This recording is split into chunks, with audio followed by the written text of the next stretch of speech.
I got to a point where I was completely exhausted and depleted. And I had grit, right? I mean, I had passion. I Yes. believed in what I did, and I still couldn't do the thing.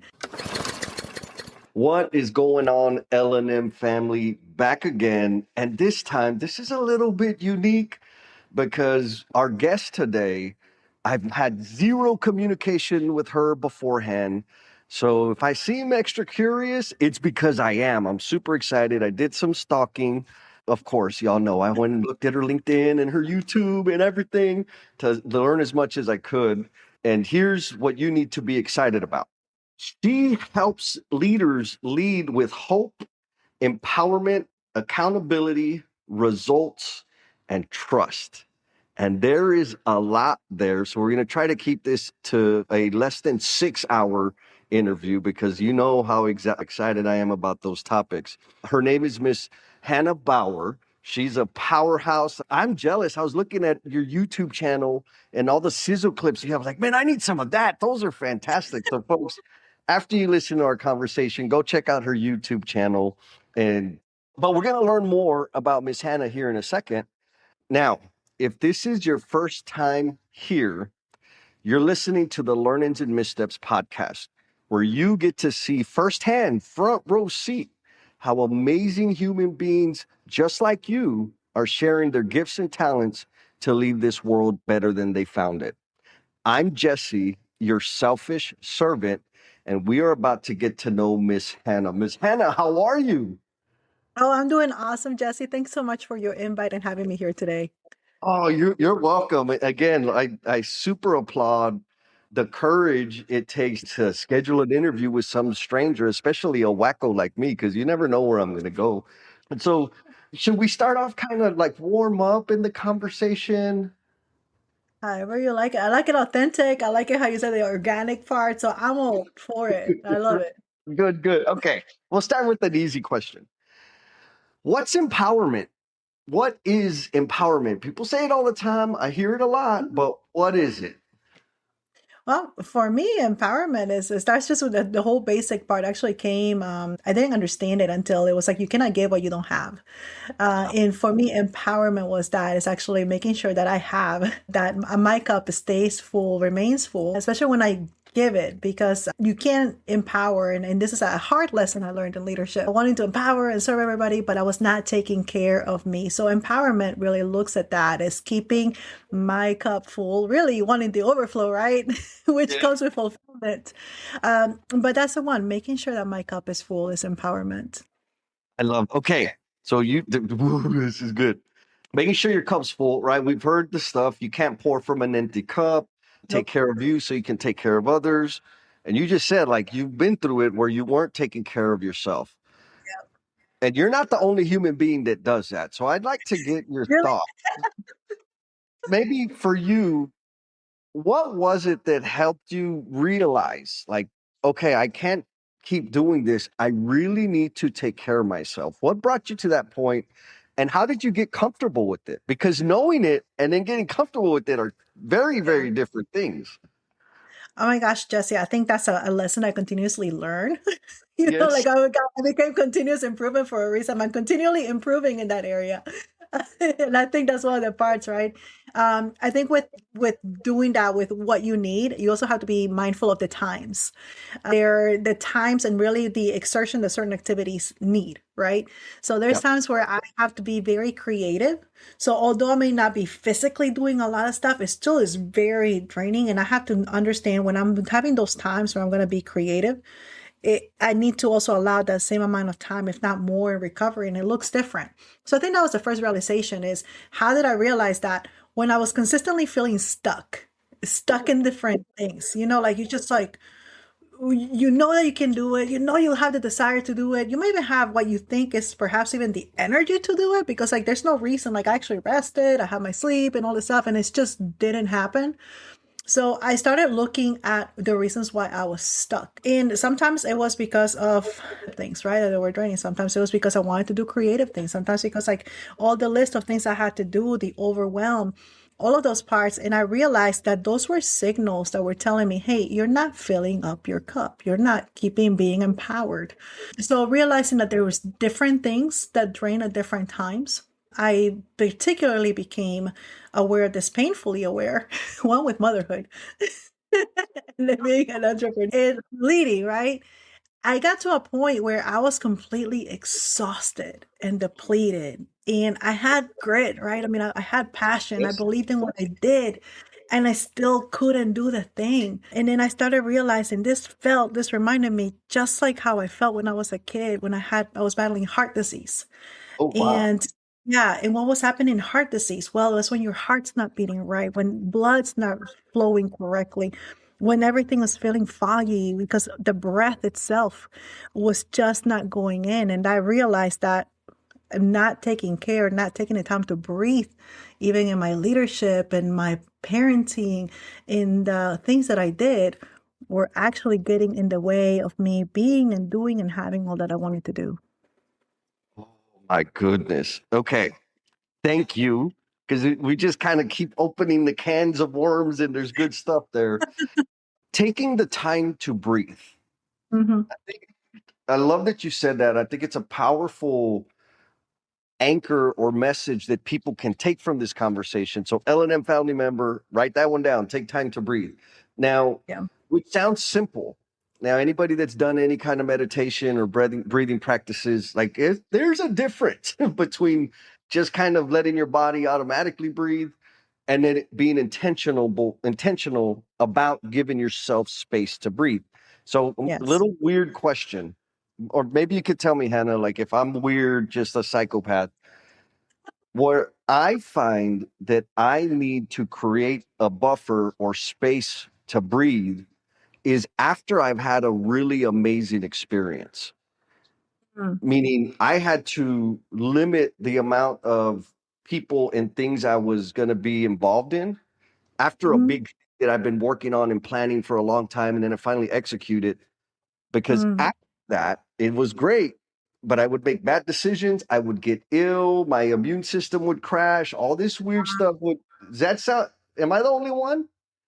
No, I don't think you're the only one. I mean, because sometimes when we are in that moment and you overexert yourself, you don't realize you've been actually taking out of your reserves, although it's something that you loved, although you were getting that fulfillment and like in a sense that dopamine, right? Like you're Yes. going and really it takes a hold of everything, especially because we take on so much. Sometimes it's like that passion, right? Like, hey, the desire to do the thing really takes a toll. Putting that time for restoring that restoration time after a high is a big deal. What was really good too is in the middle of it, right? Like being mindful so that we don't get to places like that. Something I'm still learning because it's Yeah. like, no, this has to get done. This is like, okay, we just one more, one last push, one last push, one last push, and then there is a crash. Yes. Anything after something Yes. big. Oh, yeah. I super appreciate you being like vulnerable and transparent about the realities of that, right? Passionate Yeah. people that really care and have a mission and a calling. It's very easy for us to chase after that 100 miles an hour Yes. and run ourselves ragged. But you help leaders and executives like manage themselves. Am I wrong? Oh, no, that's absolutely right.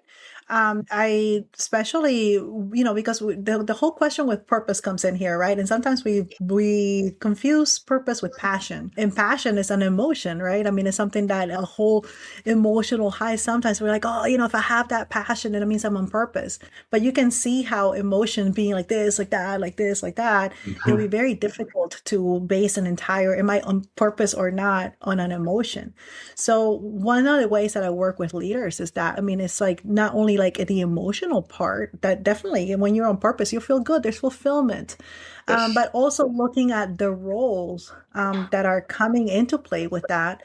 And overall, the mission that you have. So something that, and I've dealt with a lot of great, amazing leaders that have big visionaries, but are worn out, are burned out, and there's like nothing left. I mean, even like illness, and I've been there. I mean, there was one point where I was actually executive director of a nonprofit. I also was being CEO of my business and also like wanting to serve and mom of four. at that time. So yeah, but hey, I was passionate. I was getting it done, right? I mean, this is a good work. Good work must get done. The problem is I was suffering from leadership tachycardia in essence, because it was like I get like I did with my heart because it goes fast, fast, fast, fast, fast, fast. Well, it's not sustainable, right? Yeah. So when you can be going in, and even if you think about it, when you run and when you're in tachycardia, which is needed at times because that's what you know when you're exercising, you need your heart to go fast. Your breathing adjusts to that, so you can adjust, but there's also a time when you're bringing it down. Yes. And if you don't know, it takes just as much skill as to raise up your heart, which takes a lot of strain, and it also takes skill to bring it down. Now, think about that collectively with an organization.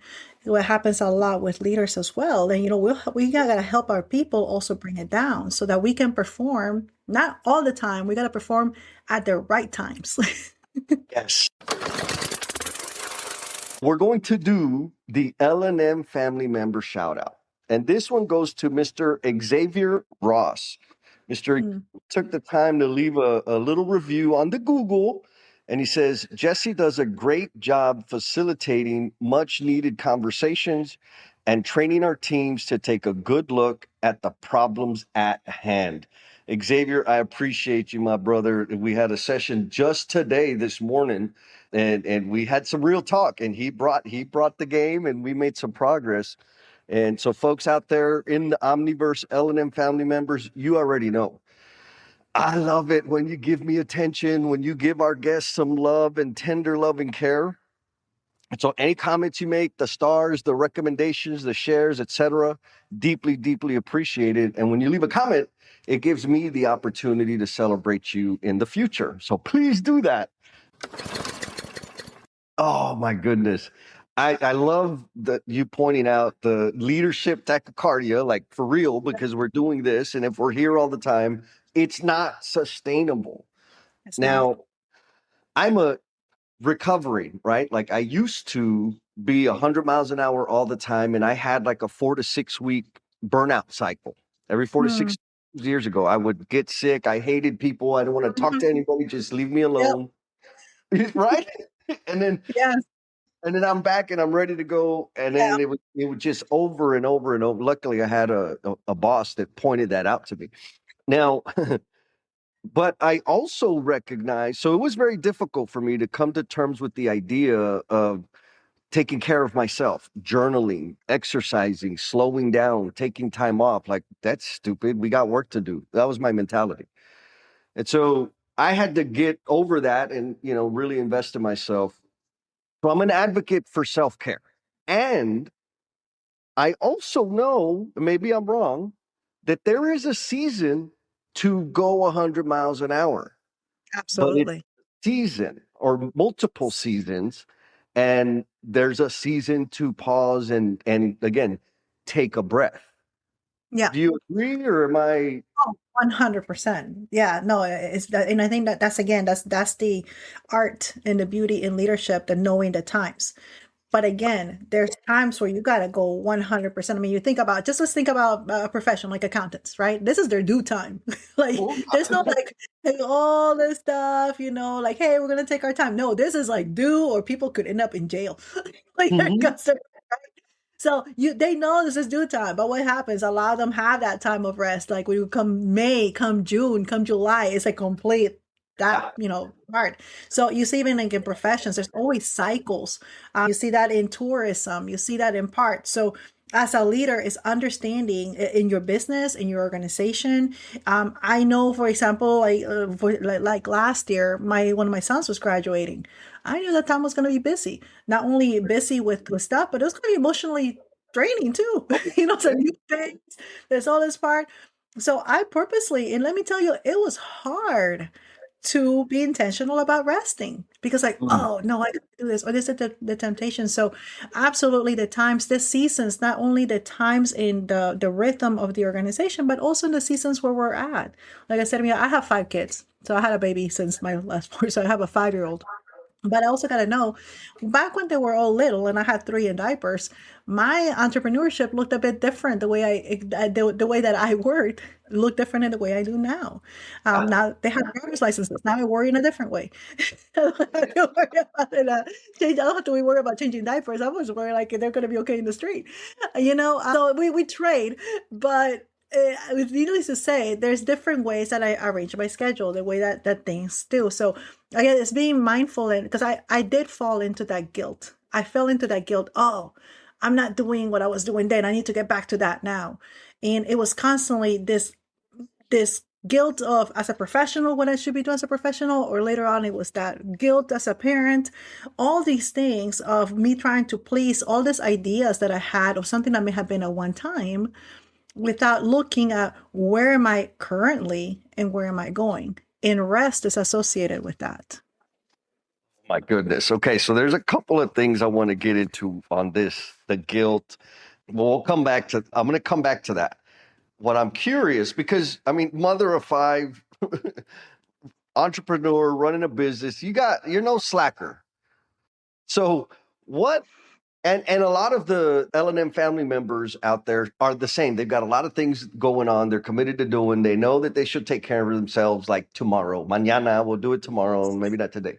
What do you tell leaders that are still not embracing the idea of taking that breath, of taking care of themselves? What advice, practice would you give them to say, hey, hello, try this? Any thoughts? Oh yeah, it's vital. The breath is vital. That I learned that not only as a going through a very hard disease, but just in life. Understanding your rhythm is huge. Understanding also, the and being okay with that. I think a lot of times it's also the culture, or this pressure that we have from the outside many times that is even like made up pressure. It doesn't even exist, the ideas that we have. And I think a lot of times that happens with leaders. I know that's happened with me. You might see something on a social media and you see, oh, so and so is doing that, I should be doing that too, or how do I get there, I'm so behind. So all of these comparison points that we have, and I believe it's very important to have that spirit, adopt that spirit of excellence versus a spirit of perfection. Because what we get stuck is what our idea of what perfection is, like the ideal of what my day looks like. And the moment that it doesn't, I'm going to spend the rest of the time making up for whatever it is my idea was. And it's like this never ending cycle. And I mean, and honestly, there were times, even as recent, like last year, for example, my word of the year was to abide. And that meant for me rest. And it was hard. It was so hard for me, like to be okay in the rest. And that didn't mean like I was just out vacay all the time. Not at all. It meant for me that resting in the work, taking ownership of the things I could do, but letting go of the outcome. And I realized that so much of my energy was going to try to control an outcome that I couldn't control. There was Yeah. this completely out of my control. I really have now any energy I spent on that was they stealing my joy, was stealing my rest, was stealing so many things. And when I needed to concentrate in how do I do this tactic, how do I do it better, how do I do it more efficient, and then rest in the outcome, rest in the knowing that it's done with excellence, rest in knowing that, hey, it's going to come to me, and putting priorities first. I think in rest that becomes a lot of too is understanding that priority is priority. I sat down for 6 years. I couldn't operate the same way, the way I was Yeah. doing my business or even speaking. I had to change. Didn't make me any less, didn't change my purpose, didn't change those things. It just looked different for that season, and being okay with that. Oh my God. So powerful. So coming back to the idea of pleasing external expectations, outside pressure. Because most of the people I get to interact with, and I'm one of those people, most of the stress, irritation, fear, anxiety, whatever you need to call it, right? Pressure is fabricated. It's imaginary. I'm creating it in my head because I'm Yeah. allowing to external expectations, assumptions that I have about what other people expect from me. And so I need to do that. Like you said, right? Oh, I saw something on TikTok. I need to start doing TikTok dances. And then Yeah. I got all these, right? Like it just, oh, And the reality is like nobody asked for that. Nobody cares. Nobody's judging. It's going to be fine, right? Like it's gonna be fine. And so around the idea of fulfilling external expectations that haven't been communicated, meaning nobody told you that. You're assuming, or we are assuming that they expect that. What are your thoughts there? I think that goes with like what's the story we're telling ourselves about the Mhm, mhm. situation that we're in. I mean, sometimes, yeah, I've had times with my bank account, it just is the fact. I'm like, oh my gosh, I need to be doing this, but then I make up a story that goes along with that, and the story may not match the real thing. And really, what's causing the pressure is the story that I Yeah. tell myself about why my bank account looks or doesn't look the way I want it to look. So I think a lot of it comes up with that is what's the story I'm telling myself, because we can't change the facts. I mean, there's certain things like that. It's a fact. Yeah, it's not either not happening or oh my gosh, this is happening.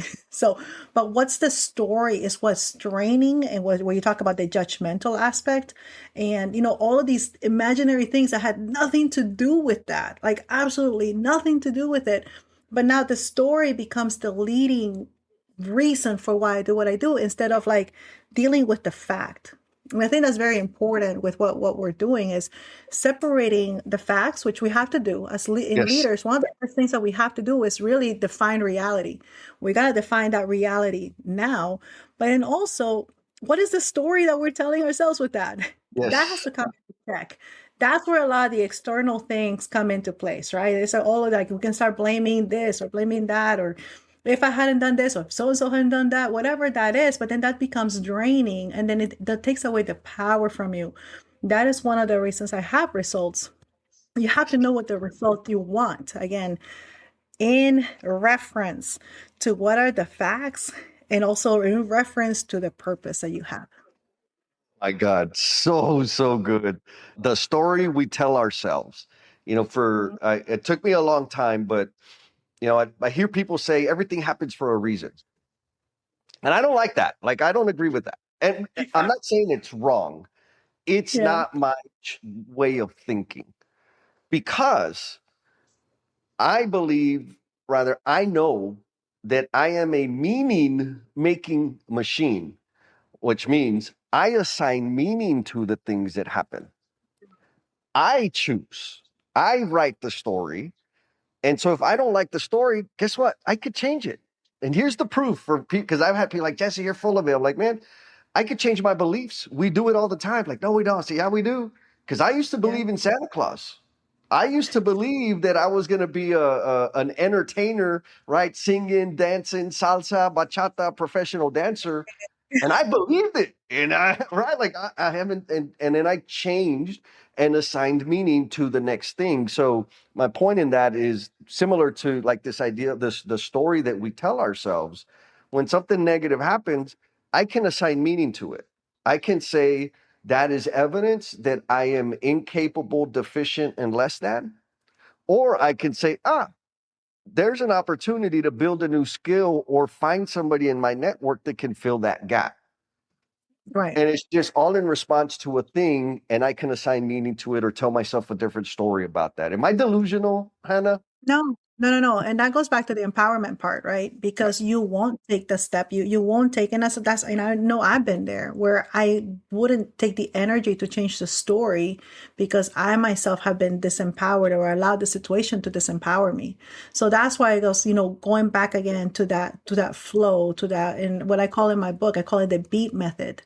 Because is I have to bring back alignment with my purpose, with what I do, with my action. And absolutely right, as the man thinketh, he follows. Right? I mean, it's wherever the Yes. mind goes, the man follows. So absolutely, we can change with belief. That was one of the lessons I learned actually as a kid, because I guess my prognosis wasn't bright. I was too much of a liability even to go to school. So the thought that if I Wow. can't go to school, how am I going to learn? As a kid, I mean, I could put that together. There didn't have to be some genius. Like, if you go to school to get education and I can't go to school, how am I going to be educated? And I've heard what happens to people that don't get educated. My mom was a master's degree in finance and she was a chemical engineer. So I admire my mom. And yet here I am in a bed, in a hospital bed, not being able to go to school. Yeah. So I very much had to learn and change, even the belief that I can be educated, even from this bed. And I believe that's what got me through when I had the opportunity to be out of bed, when I had the opportunity to go to school, to really take advantage of that. But it started first here. Yeah, because I've heard this other. I'm gonna ruin this. I'm gonna make it really messy. But like those experience, I mean, we're gonna come back to this for sure, for sure. Like this experience with your heart and being in the hospital seems to have informed your entire path up to where you are today. Yeah, Now, that type of experience, it's a transformational, major, major life event. And yeah, the interesting analogy or kind of thought I've heard about this is, the difference between superheroes and villains is superheroes go through a traumatic, life-changing event, less than awesome event, and they decide, I am going to make sure nobody suffers from that the way I did. Villains say, I'm going to make sure everybody pays for the pain that I experienced from a similar experience. And so I'm super happy that you decided to be a superhero, Ms. Hannah. Now, I didn't think and of it at the time. I can't say like during the circumstance, I was like, yay, I can't breathe. That came like later. And I can tell you that in itself was transformational because going through any trauma, and this is anybody, right? I mean, anybody going through an event that like, what did I as a kid do to get this dizzy? You know what I mean? Like it could be anything. It's very hard to in that moment to think like, oh, this is going to be able to help me. Like, no, I'm just trying to survive. So I would say a lot of my experience and even making sense of it really came as an adult, and it really came from having great people in front of me where I saw the example and I actually had a choice to be not a victim, but a victor in that area. But I didn't come up with that. That came a lot later. And it was, again, we don't learn by experience, we learn by reviewed experience.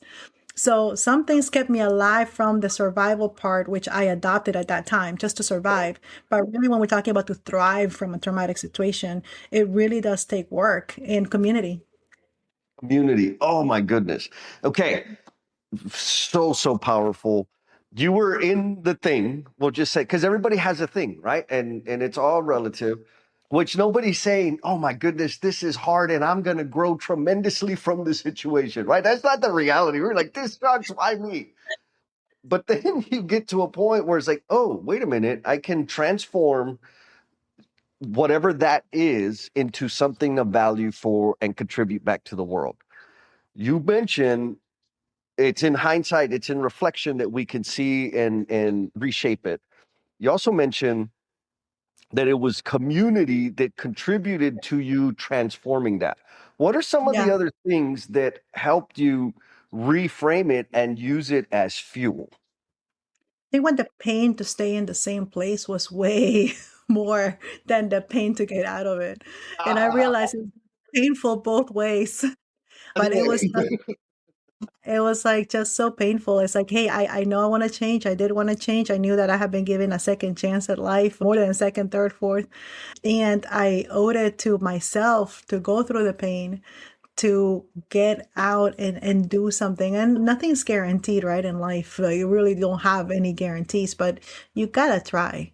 Especially give yourself that chance. And I think that's really a lot of times what happens after you've been through something traumatic, either by health or in a relationship, at work, even getting laid off, losing what might even seem your profession. That part is really coming to that. Hey, when it hurts so much to stay.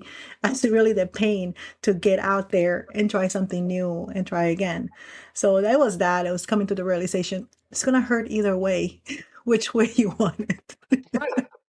Take your pain. It's gonna hurt either way. Oh, I mean, real talk. Okay, so the heart, apparently you had a heart condition that you've been dealing with since all the way back in the day. We talked about leadership, tachycardia. We've been talking about breathing, the beat, the pulse, the seasons of business, the beat and pulse of your life. So there's a lot of connection here to the Yeah. heart. Yes. And I've heard this thing called Heartnomics. What's that? Is there a connection? Absolutely, there's a connection. So for me, that came as a reality. And again, for example, my heart disease, it wasn't something I could cure myself. I mean, I depended, there was doctors, there's a lot of failure points. There was a lot of people that were involved in my story. It wasn't like I overcame it. I didn't. There was nothing I could do as a kid. Right. But yet, what came up from that was an innovative surgery. So Heartnomics really speaks to that. Heartnomics is about that economy of the heart. When you do have what seems as almost impossible situations, but yet you have the passion to go through. But then you have a lot of failure points, but yet there's processes and systems you're learning. Together in leadership becomes the economy of the heart, because that's what gives rise to innovation. Again, for me, what I'm here, obviously I'm okay. I don't have a heart disease anymore. But that wasn't a reality until that innovation came. And yes, I actually found out later. I didn't even know this until like 20 years later when they did a documentary on my Oh, surgery. Yeah, for the hospital, and they were doing a 100-year anniversary. And I didn't realize the impact that my surgery had. And I was the medical breakthrough for heart disease in 1992. So what did that mean? I was the first kid to undergo this very high risk surgery. And 20 years later, I come to find out that it had actually saved 3,000 other children through the same hospital. oh, Yes. wow. So that was like the point where it finally came. So I think it was like 20 years in between where it's like this blank. You don't even know. Like I went through this. I didn't even talk about it. Like there was nothing that really like I'm okay now. Like I don't really want to say what happened. I want to move on with my life. Uh, go do it. But then when I heard that, that's when I understood the impossibility of this even coming to be, in the failure and even the fear from my doctors and the medical community of what was going on. And that's when Heartnomics came to life, because I understood it took leadership to have both great people that love, that keeps you going, but also the systems, the processes in place, so we learn from our failures, so that we learn from our mistakes and continue moving forward to innovate. My goodness. Yeah, one thing that bounced in my head when you said that is the the risk, right? The first time that they did this complex surgery, thank goodness, because thousands of people since then and going into the future, it's like, yeah, we know how to do that. This is a thing, it's not a Yeah. big deal. But being the first is tremendous risk. Now, you were the experiment, Yeah. but people that were doing it, they were taking on massive risk. Yes. And the leadership, grit, courage, all of those things around taking a risk with somebody's life, a young Yep. person's Girl. life, is Hmm. massive. And what now in general leadership outside of, we'll say, the operating room, is there's the same. A lot of the decisions and actions that leaders are taking out there is a matter of risk. It And is. I don't think that very many people that haven't lived that understand that. What do you think? Oh, I think that we kind of put it under the rug, like as in leadership, because there is risk. But when do you need leadership? You need leadership when things are not so clear. Otherwise, we're all just follow the roadmap. You don't need leadership for a roadmap. You just follow it. But it is in those times of conflict, it is in those times of we don't know what to do, that's when the leader rises. So it is key. And everything is going to have a risk in that. There's a risk to do it. There's a risk not to do it. Yes. There's there is pain again in either way. And as a leader, I do agree with you. And that a lot of times we forget that. We look at the perks of leadership and we don't look at the cost of leadership, Yes. where, we're not seeing like, hey, it does take first. And no, there's no roadmap. I mean, I've had that even with my business, when Yes. we were going through ebooks, when we only were print books, didn't know how to do a business plan with that technology. Kind of similar like what's going on now, right? I mean, we're like we have AI, we have those that adopt it, those that are not adopting it.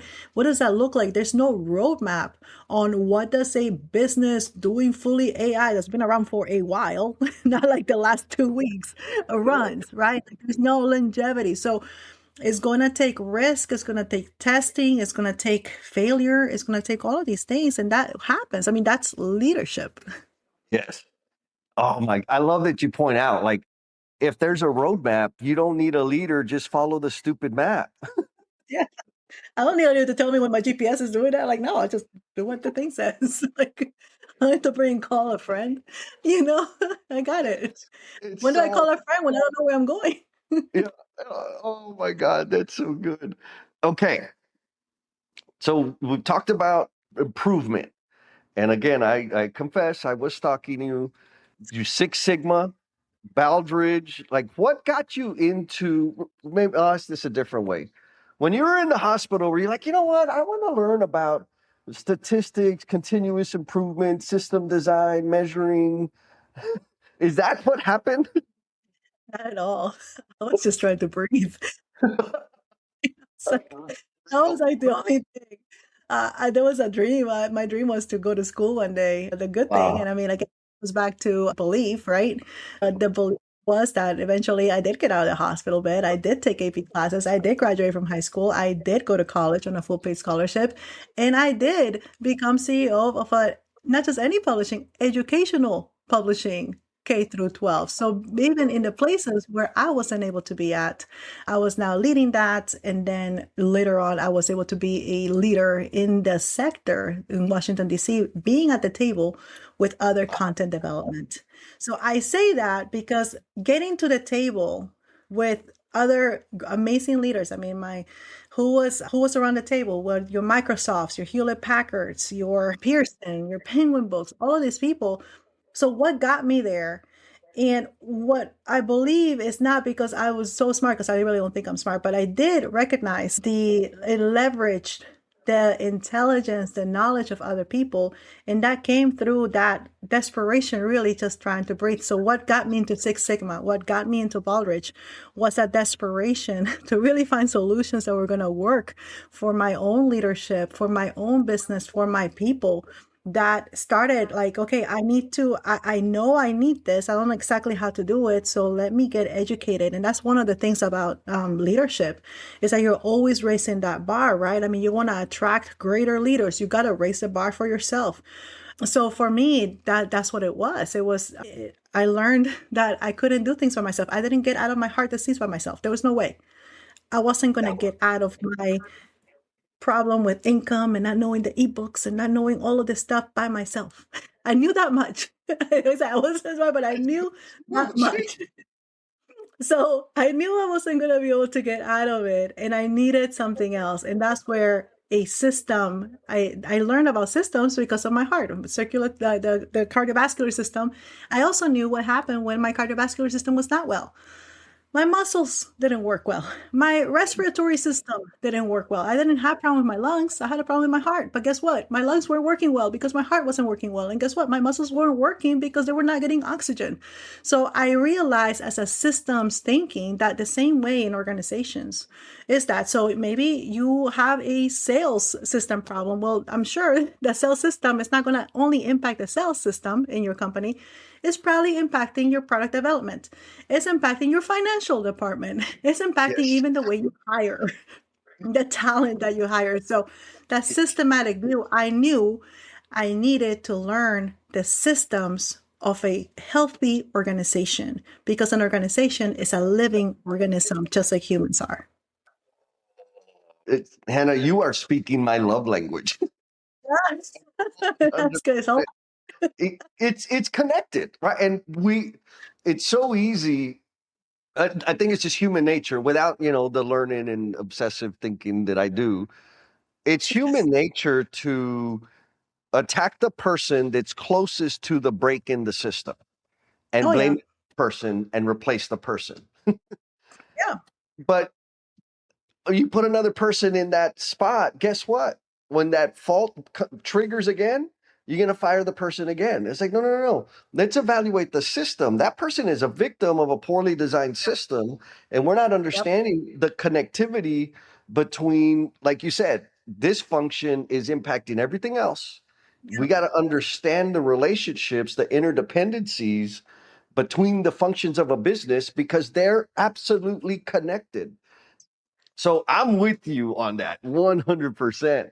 And I love again, it's I would say a miracle or miraculous in that your experience with the heart disease and overcoming that and how that has shaped and informed everything that you're doing today because Yeah. it's like crystal clear to you. I've never heard like the connection of the system to the cardiovascular musculature, our respiratory system, like it is all connected and it's the same in Yeah. business. And so that analogy, I think, I'm gonna steal it, Hannah, but I think it'll help other people. Like it's all connected.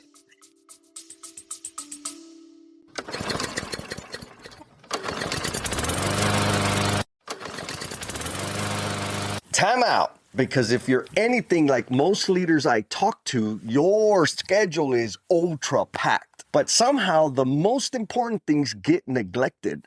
And that most important thing is you. You're juggling projects, people, deadlines, and meetings. And somewhere in there, your own priorities get pushed aside. They get on the someday list. That's exactly why I created the Self First framework. It's a simple system designed to help leaders create space in their schedule to focus on the most important and impactful things and execute consistently without burning out. I put together a free live training where I break down how the framework works and how you can start applying it like right now, right now. So if you're curious, there's a link in the show notes where you can check it out. All right, let's get back to the episode.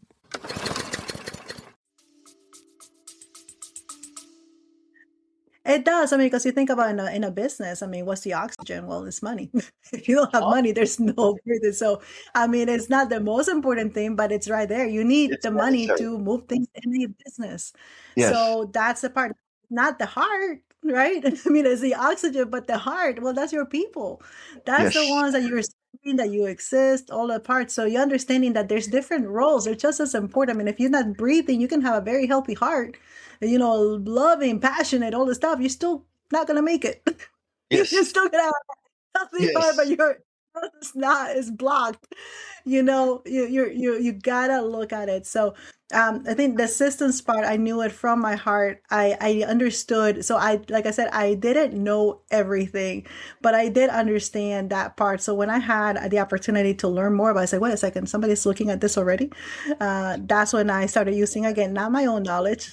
I started learning what is somebody else, what was available. And with Six Sigma, it actually helped me with the process, because once you identify the system, the process itself, like, okay, if a muscular problem, like, hey, I just need to reinforce my muscles, well, then I need to work out. I don't need to be having heart surgery. Like, I need to and the exercise, my heart's fine. So understand that Six Sigma allowed to do that. Okay, how do we do that more efficiently?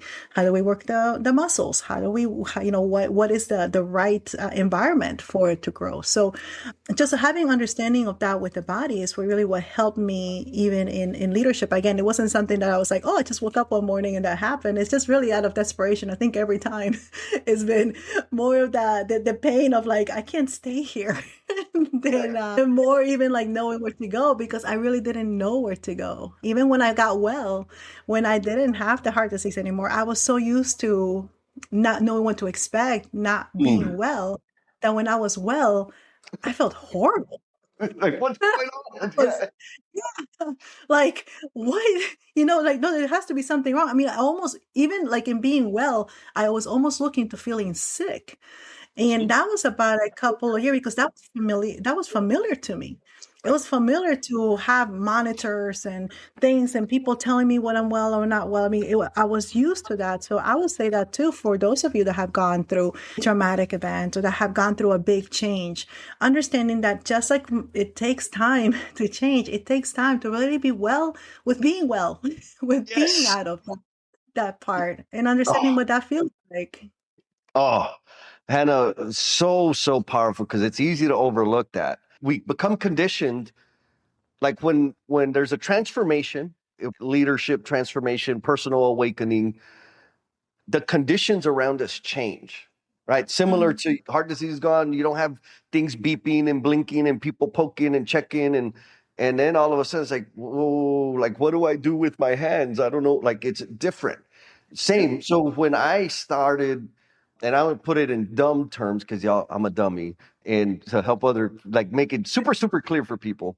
When I started taking care of myself, what part of that looked like was I stopped creating crises for myself because I Mhm. love the chaos, right? Mm. And so when I started doing that, taking care of myself, I wasn't creating, the chaos or adding to the chaos. And all of a sudden, I'm like, what's what's going on? Like, Mm. where the impending doom? Bending And doom. for a while, what I would do was I would go and create a little bit of chaos Right. because I didn't feel right. But Mhm. eventually I got accustomed to like, oh, like things don't always have to be red line, burning, screaming, yelling. Like it can be this easy. It can be as easy as I allow it to be. I just need to let it be. And it took me a Yes. long time to do that. And that's growth. And it really, I mean, it really does. Because sometimes we think when we're in that situation, like, oh, I just can't wait till it's over. Can't wait till it's over. And sometimes it may have been over for a while. And you just didn't realize. It's like, wait, wait a second. Why am I responding? And that goes again into leadership. That's why I say into like the leadership tachycardia, because we keep it up like this.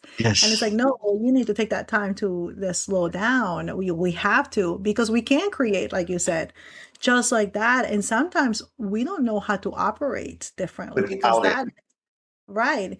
That's where even things like procrastination come in, where we create Mm, an emergency where there was no emergency, right? Where things like just leaving it to the last minute or creating something, and that happens again. I had to break out from that, and it was something I wanted to keep come back again and again because that's how I lived. I mean, so it takes work, and that's what's important in leadership development. That's why coaching comes in. I mean, I surrounded myself with coaches.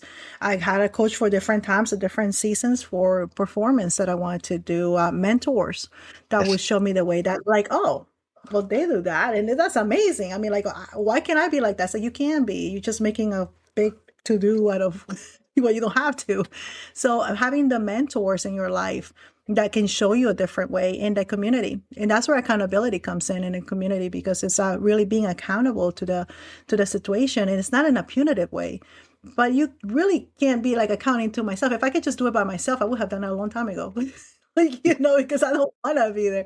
So accountability is really having that other people, that community, that support group. And again, a system is not a system by itself. A system is always surrounded by other systems. Yeah.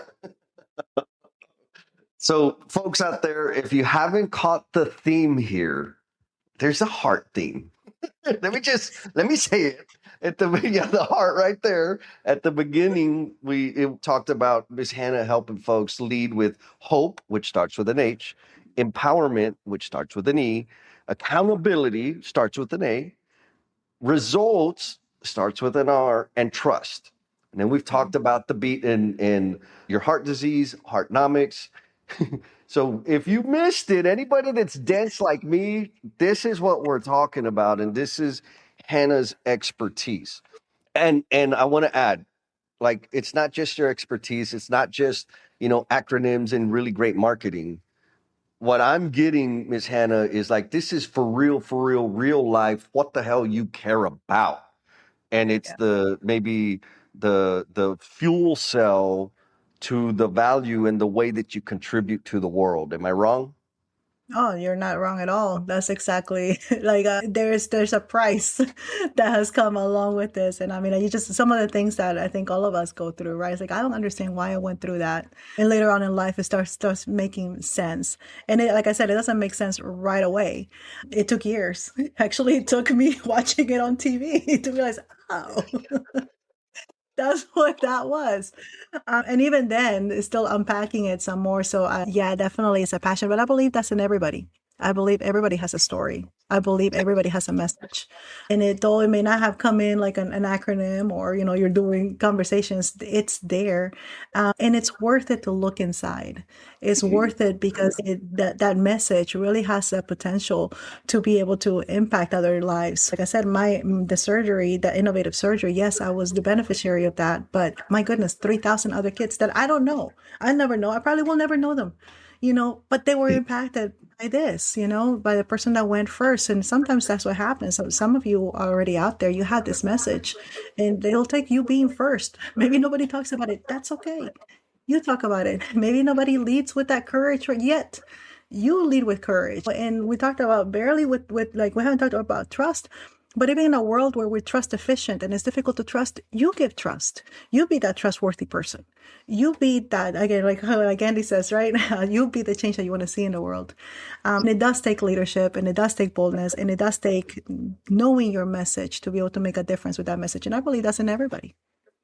I agree. And I want to add, because this is the struggle I had for over a decade when I finally like, oh, I got to do something with this. The first person or the person I struggled to trust the most was myself. Yeah. Like it took a lot of work. I had to learn how to forgive myself. Yeah. And then I was able to learn to trust myself. But I didn't even know that I had very low expectations of my own self.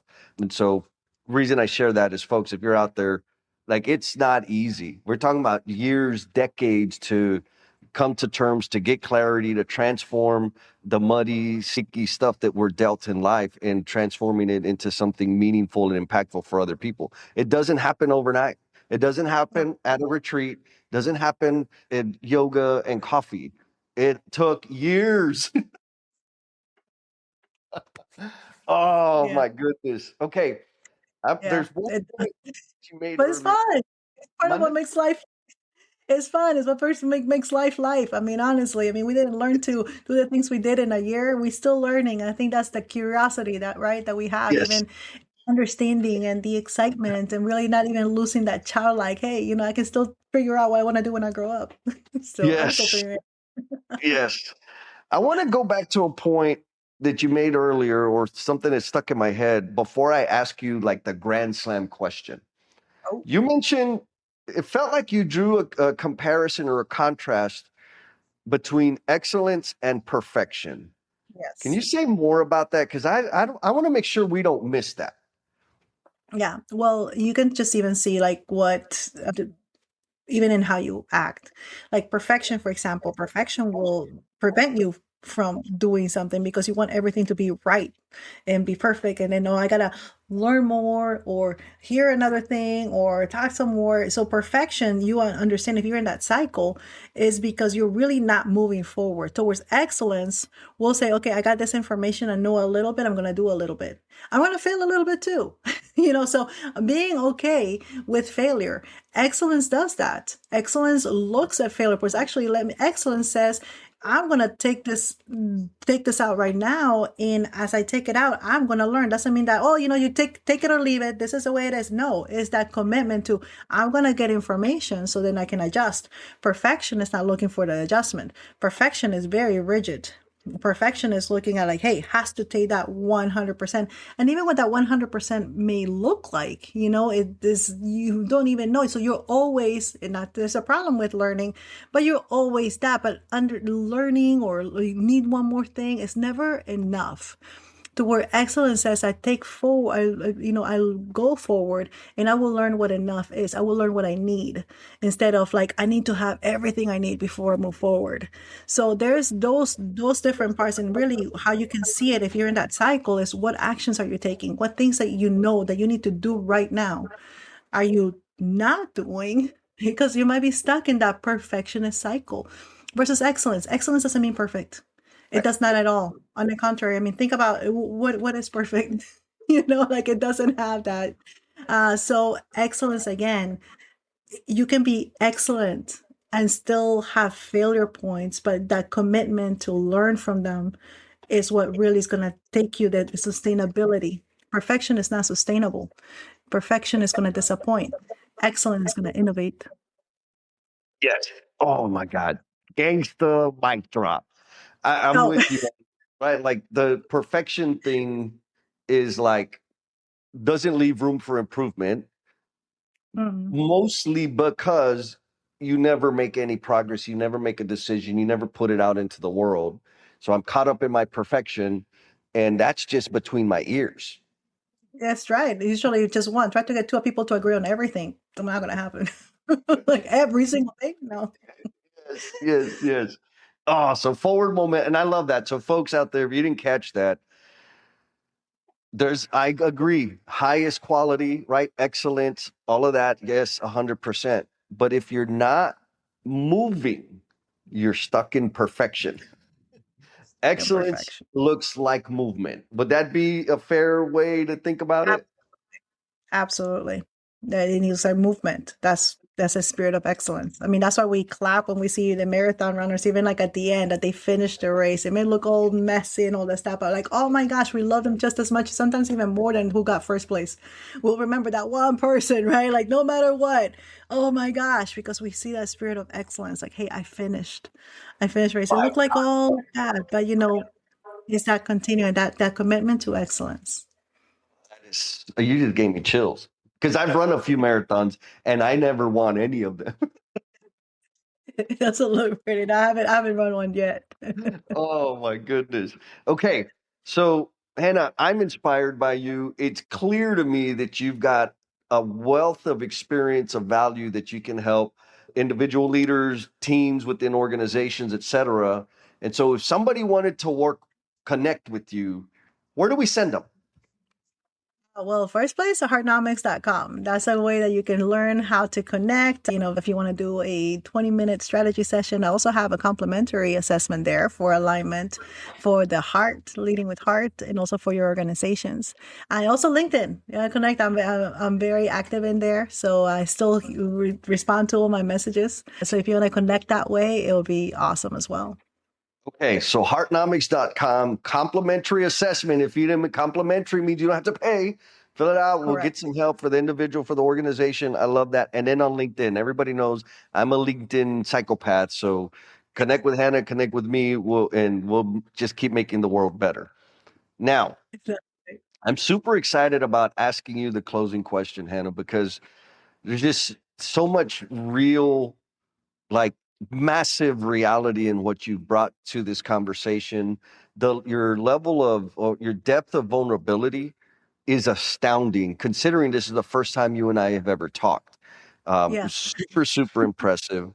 And, the lessons that you pulled from life, right? Like discovering that, oh my goodness, I'm going to need help, and there's experts out there that I should rely on as a result of dealing with the heart disease. Like, I still haven't come to terms with that, Hannah, that I need experts, that I don't have to do it. Like, it's not possible to do it myself. And so, the way you learn, way you draw lessons just from life experience, all of those things are getting me excited about what your answer is going to be to the question. So, you ready for the question? I'm ready. Okay, here it is. What is the promise you are intended to be? Oh, what is the promise that I'm intended to be? Well, I think one of the promises is to bring that alignment, understanding that internal alignment really does have to do with external execution. Because that promise, I deal both for me as a leader, and that is a lot of what I do is first is that person in front of me. That's the number one, is that the agenda is them. is bringing that, because understanding that you cannot give what you don't have, but also because we want to do something. We want to be purposeful. We're here to also be fulfilled and enjoy life. So understanding that internal alignment is going to help me be that much more productive and be able to operate in my purpose so that I can bring fulfillment not only with what I do for others, but also have that fulfillment back for me. My goodness. Folks, y'all need to go back and replay that and listen to that about 5 more times. You dropped some gems in here. Internal alignment is external execution. We talked about the leadership tachycardia. Just there's so much value that Hannah, I'm grateful to you for being so generous with your time and your insight for our listeners out there. Thank you. Did you have fun? I did. I enjoyed it. Thank you so much. You made it so light. I love talking to you. So I don't think you're a psychopath, for the record. Thank you. You know what? I'm going to clip that, Hannah, and I'm going to post it because now I have evidence that at least one person doesn't think I'm a psychopath. Well, I've only met you once. Come on, disclaimer. Oh, that was so good.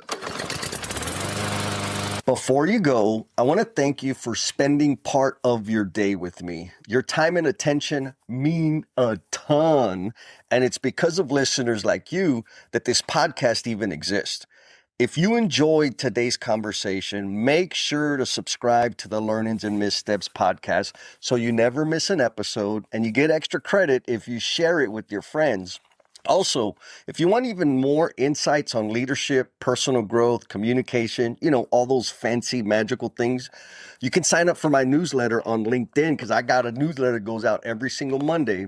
All the resources I share there are designed to help you put yourself first so that you can leave this world better than you found it. There's also a digital copy of my book, Becoming the Promise You're Intended to Be. And it's sitting there waiting for you on my website. All you got to do is do the click and do the download, and you get the free PDF. And if you want even more bonus points, share that PDF with somebody you know or the family of somebody you know that is currently struggling with self-destructive behavior.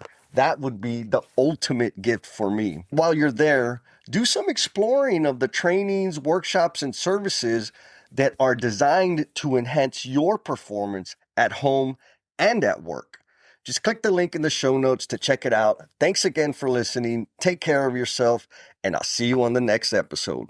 Peace. Before you go, I want to thank you for spending part of your day with me. Your time and attention mean a ton, and it's because of listeners like you that this podcast even exists. If you enjoyed today's conversation, make sure to subscribe to the Learnings and Missteps podcast so you never miss an episode, and you get extra credit if you share it with your friends.